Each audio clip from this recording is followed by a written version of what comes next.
বন্ধুরা আজকে আপনাদের সঙ্গে শেয়ার করব ভিলেজ স্টাইল চিকেন কারি। খুব ঝটপট রেসিপিটি এবং খুবই দারুণ টেস্টের হবে। আর বাটা মশলা ইউজ করবে তো আমি, তো অসাধারণ টেস্টের হবে। রেসিপিটি দেখতে থাকুন এবং আমার সঙ্গে থাকুন।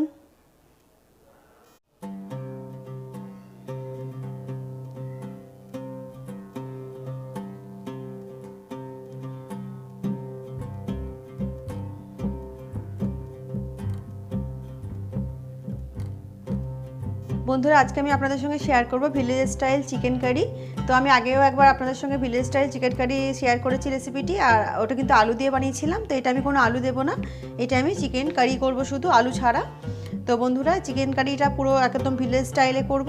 তো বন্ধুরা আমি এখানে নিয়ে নিয়েছি 1 কিলো চিকেনটাকে আমি ধুয়ে পরিষ্কার করে রেখেছি।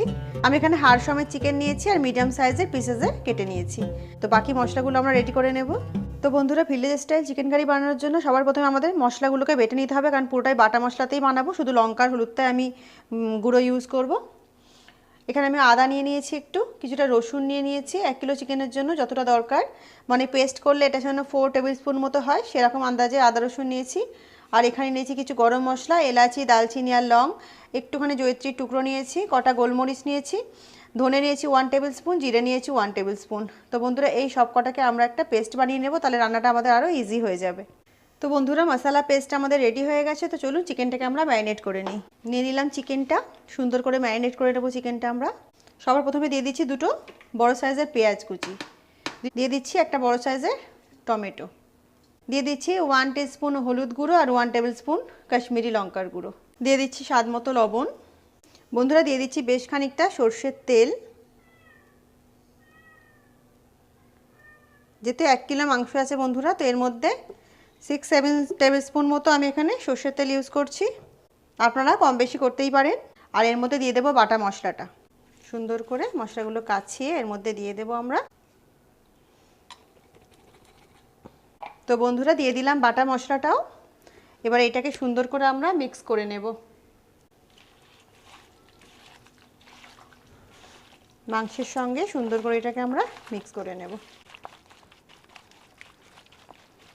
খাঁটি সর্ষের তেলের ঝাঁঝই আলাদা বন্ধুরা, যে কোনো তরকারি করুন না কেন, যে কোনো রেসিপি বানান না কেন, খাঁটি সর্ষের তেল দিয়ে দারুণ টেস্টি হয়। আর মাংসের রেসিপি বা মাছের রেসিপি যাই হোক না কেন, সর্ষের তেলেই কিন্তু বেশি টেস্টি হয়। সেই জন্য আমি সবসময় আপনাদেরকে বলি রান্না কিন্তু সর্ষের তেলে করবেন, তাহলে কিন্তু শরীরও ভালো থাকবে। খাঁটি সর্ষের তেল যদি হয় তাহলে কোনো ক্ষতি করবে না। তো বন্ধুরা চিকেনটাকে সুন্দর করে ম্যারিনেট করে নিয়েছি, এবার আমরা রান্নাটাকে শুরু করব। তো এটাকে ম্যারিনেট করে আপনারা আধ ঘন্টা এইভাবে ঢেকে রেখে দিতে পারেন। তো এটাকে আমরা রেখে দেবো 15 মিনিটের জন্য, তারপরে রান্নাটা করব। তো বন্ধুরা ফিরে আসছি 15 মিনিট পর। বন্ধুরা যেহেতু ভিলেজ স্টাইল চিকেন বানাচ্ছি সেই জন্য লোহার কড়াইতে আমি রান্না করব। তো তেল তো চিকেনে দেওয়াই আছে, আমি এখানে অল্প একটু তেল ইউজ করেছি। জিরে ফোড়ন দেওয়ার জন্য। তো আমি এখানে 1 টিস্পুন মতো জিরে দিয়ে দিলাম ফোড়নের জন্য, আর একটা তেজপাতাকে 2 টুকরো করে দিয়ে দিলাম। তো বন্ধুরা এর ওপরে আমরা দিয়ে দেবো ম্যারিনেট করা চিকেনগুলো।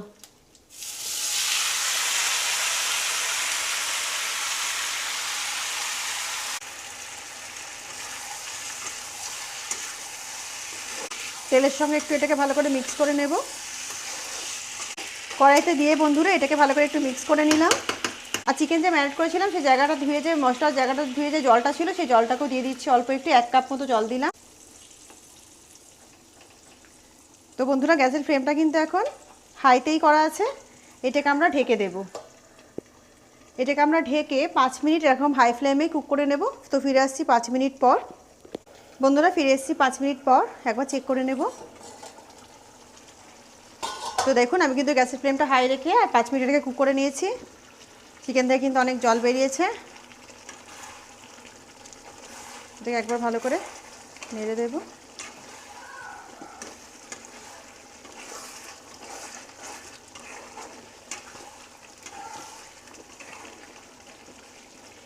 তো বন্ধুরা 5 মিনিট তো আমরা হাই ফ্লেমে কুক করে নিয়েছি। এবারে গ্যাসের ফ্লেমটাকে আমরা কম করে দেব, একেবারে লো করে দিচ্ছি। গ্যাসের ফ্লেমটা লো করে দিচ্ছি এই কারণে, কারণ চিকেনটা আমাদের তো ভালো করে সেদ্ধ করতে হবে, তাই না? তো গ্যাসের ফ্লেমটাকে আমরা লো করে দিলাম আর লো ফ্লেমে এটাকে ঢেকে দেব। ঢেকে আরও 10 মিনিট মতো কুক করে নেব। তো বন্ধুরা গ্রামের দিকে কিন্তু কাঠের চুলোতে রান্না হয় আর ঢাকা করে করেই রান্না করা হয়। তো আমরা তো কাঠের চুলায় রান্না করছি না, গ্যাসে রান্না করছি। তো আমরা এই পদ্ধতিতেই রান্না করব যাতে চিকেনটা পারফেক্টলি কুক হয়। তো এটাকে ঢেকে দিয়েছি লো ফ্লেমে 10 মিনিট কুক করে নেব। তো ফিরে আসছি 10 মিনিট পর। বন্ধুরা ফিরে এসেছি 10 মিনিট পর। দেখুন বন্ধুরা, লো ফ্লেমে এটাকে আমি 10 মিনিট মতো কুক করে নিয়েছি।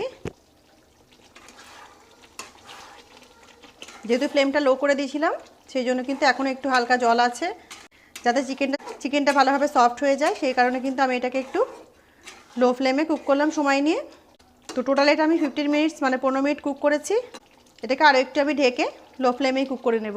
তো বন্ধুরা, এই পর্যায়ে আপনারা লবণটাকে চেক করে নিতে পারেন, লবণটা কম বেশি আছে কিনা। দেখুন তেলটা আস্তে আস্তে ওপরে উঠে আসছে।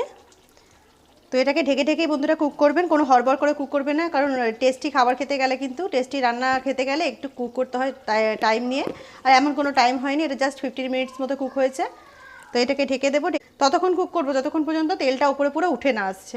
তো বন্ধুরা, এটাকে আরও 10 মিনিট মতো আমি কুক করে নিয়েছি। তো দেখুন তেলটা পুরো উপরে উঠে এসেছে। তো আমরা এই সময় এটাকে একটু ভালো করে কষিয়ে নেব। তেলটা যেহেতু উপরে উঠে এসেছে এই সময়তেই কষাতে হবে, তখন জলটা ছিল বলে কষানো যেত না সেই কারণে। আর মাংসটা কিন্তু আমাদের সফট হয়ে গেছে, তো আর বেশি রান্না বাকি নেই, অলমোস্ট রান্না কিন্তু আমাদের হয়েই গেছে। তো এটাকে ভালো করে কষিয়ে নেব। তো বন্ধুরা, চিকেনটাকে ভালো করে কষিয়ে নিয়েছি আমি। দেখুন তেল পুরো উপরে উঠে এসেছে, একদম কাছ থেকে দেখাচ্ছি। দেখুন অসাধারণ দারুণ কষাটা হয়েছে বন্ধুরা।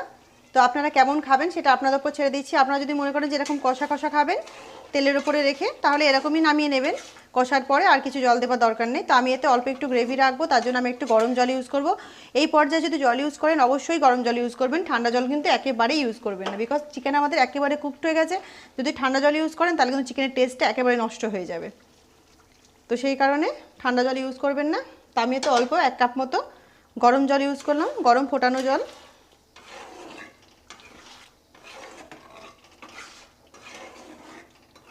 কারণ একটু গ্রেভি রাখতে চাইছি আমি, সেই কারণে। চিকেন তো আমাদের কুকড হয়ে গেছে, চিকেন আমাদের কোনো আর গলানোর দরকার নেই, চিকেন আমাদের একেবারে কুক হয়ে গেছে। তো এটাকে জাস্ট একটু ফুটিয়ে নেব আর এটাকে আমরা নামিয়ে নেব। আর গরম মশলা তো আগে থেকে দেওয়া আছে, আপনারা যদি আগে থেকে গরম মশলাটা না দেন তাহলে এই পর্যায়ে গরম মশলাটাকেও অ্যাড করে আর একটু ফুটিয়ে নেবেন।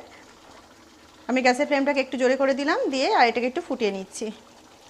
জাস্ট 2-3 মিনিট মতো ফুটিয়ে নেব আর চিকেনটা কিন্তু আমাদের একেবারে রেডি হয়ে যাবে। আমি যেহেতু গরম জল অ্যাড করেছি তো বেশি ফোটানোর দরকার নেই।